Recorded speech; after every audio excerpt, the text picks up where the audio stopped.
Hi everyone, welcome to Cache Walks. We're at Lake Wanaka at the moment and we're going for a boat trip to an island. And there's some interesting weka on this island. It's a conservation island, so come and have a look at it with us. We're heading out early this morning on a 1-hour journey from Queenstown to Lake Wanaka. It's a lovely drive through the countryside in autumn. Here's the well-known Lake Wanaka up in front of us. The boat leaves for Moawaho Island at 9 a.m.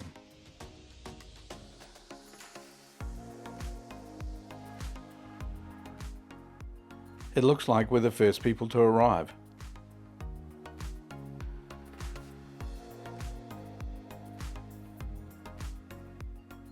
There's our little boat at the end of the jetty.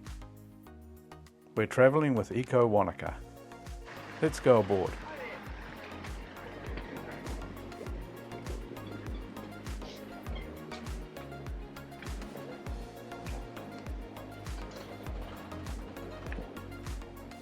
Hi.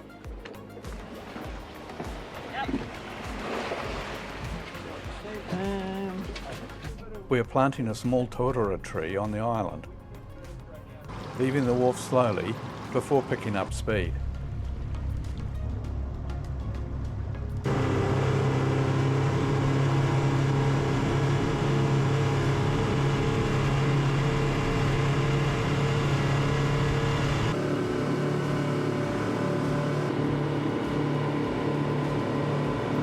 It's a little hard to talk over the noise of the outboard motors.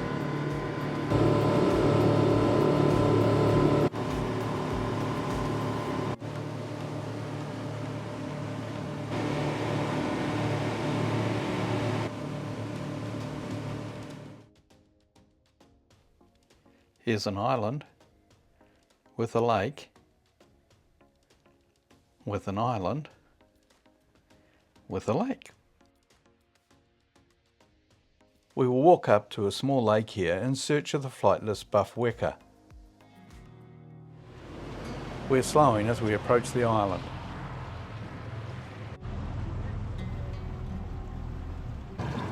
Just coming up to a little jetty here to get out on the island. All good there? Yes, thank you. Thank you. There is a step still under there if anyone needs to do it.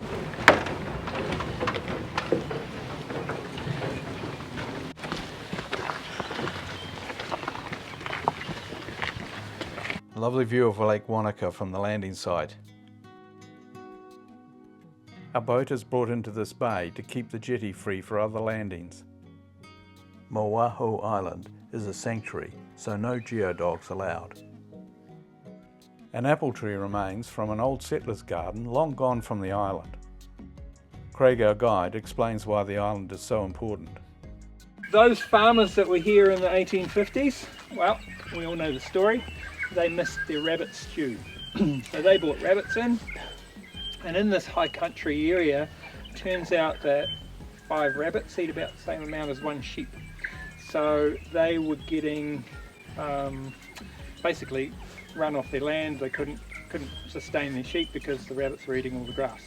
So in their infinite wisdom, they brought in the stoat, the ferret and the weasel to control the rabbit problem that they themselves had just created. And the story goes it was against quite a lot of opposition, and it happened anyway. And so that was day one of what we now call the battle for the birds. So fortunately we've got places like this that are predator free. So Moawaho's been predator free since 2004. There's still a network of traps around, and we check them on behalf of DOC, but zero catch since 2004. So, hence the bird song and the fact that we've got the Buff Weka and other endangered flightless birds and things. Well, that's the only flightless one, but other critters here that are endangered. Now it's a 40-minute walk up to a high vantage point.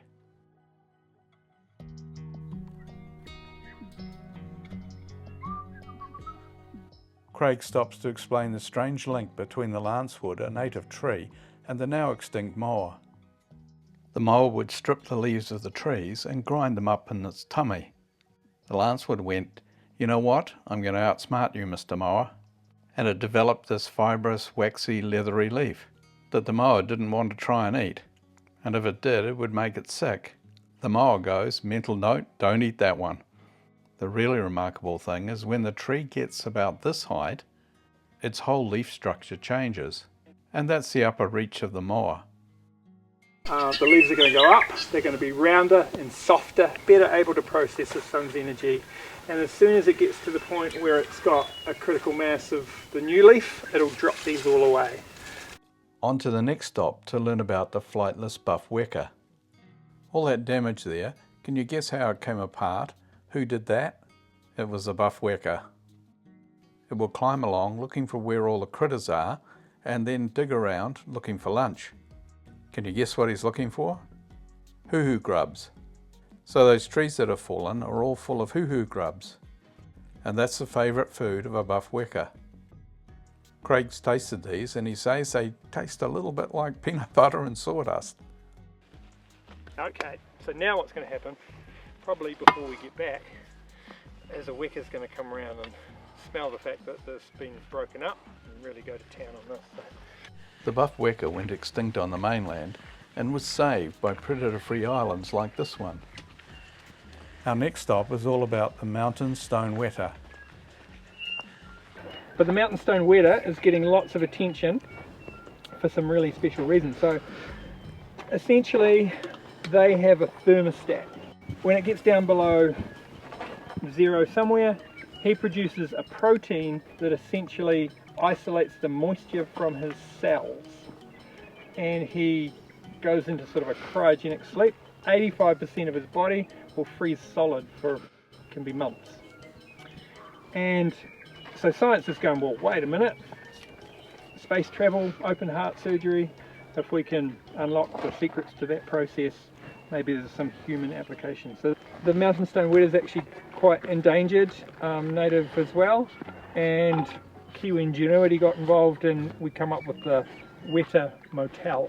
So this is version 2, and these were designed and built by the woodwork teacher and the kids at Mount Aspiring College.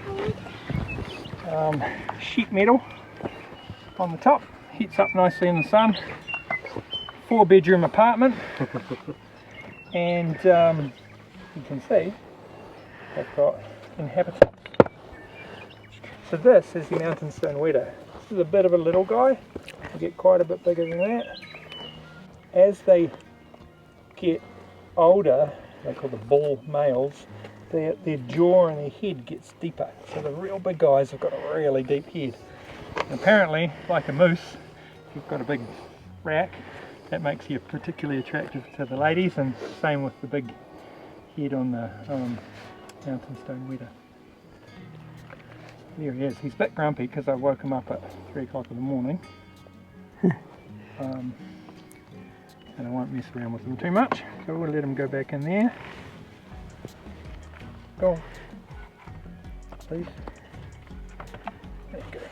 And I'll carefully put this on. Now, he's not the only guy that'll live in here. This guy here will too. And this wow. is the Southern Alps gecko, and he's in there for the exact same reasons. Oops, there he goes. We'll have lunch pretty quickly. He'll start to wake up. He's cold-blooded and nocturnal as well. He's starting to get the heat out of my hand, and he's starting to wake up a little bit. So if you just stroke him from the head backwards, you can feel he's got really velvety skin. One is that you can see his little hands. He's a tree climber. Because geckos have got a special trick. If a predator comes along to eat him and bites his tail, he'll let go of his tail, it'll fall off, and then he'll run away while the predator's playing with the tail, and he'll grow another one. But the really cool thing is the tail is full of nerves, so when it comes off it goes flick, flick, flick, flick, flick, flick, flick, and the predator, the guy that wants to eat him, is all focused on that tail, while the rest of him sneaks off and hides in the bushes. On upward to find a small hidden lake on the island. Great views of Lake Wanaka as we climb up. Here it is, The lake on an island on a lake on an island.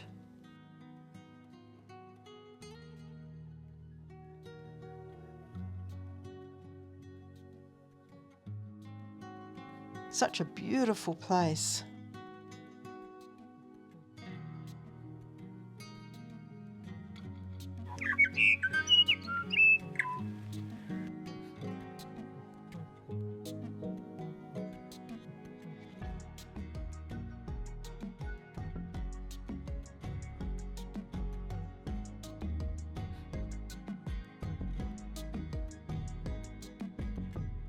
Now it's time to find the geocache.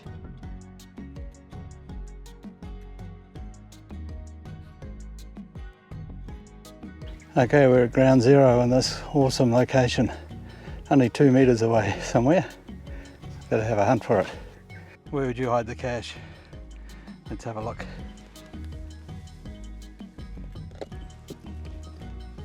There it is. Yippee.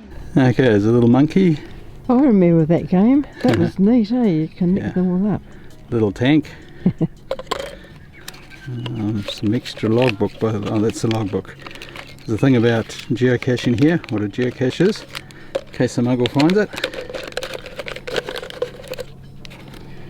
And we'll sign the log.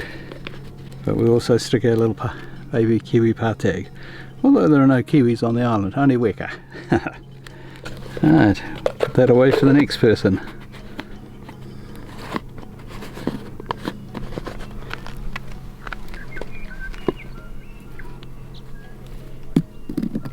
Right, we're leaving the lake and we're just going to head up to where there's a view at the top here somewhere.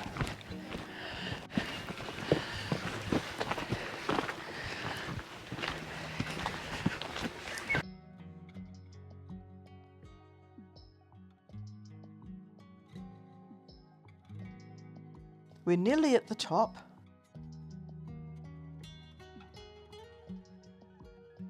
Another wonderful view, the lake on a lake.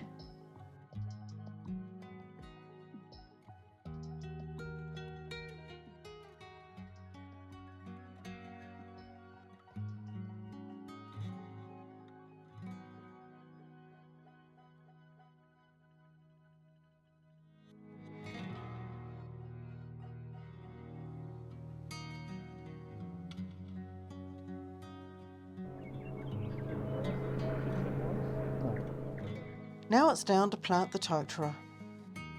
It's a great idea doing this. Yeah, well, we like to leave it a little bit better than we found it each time, and Yeah. it's certainly made a difference in terms of the bird life. Do you know how many you've planted in the time? Somewhere in the round about neighbourhood of 8,500. Wow. That's, Yeah, sometimes it's student groups or youth groups, and we plant several hundred. right. But also every time the boat comes here, we plant one. Okay, next step is just to break it up at the bottom around the roots a little bit. This brings us to the end of our cache walk on this wonderful island. Thanks for watching. If you like this video, please give it a thumbs up so more people can see it. And don't forget to go geocaching.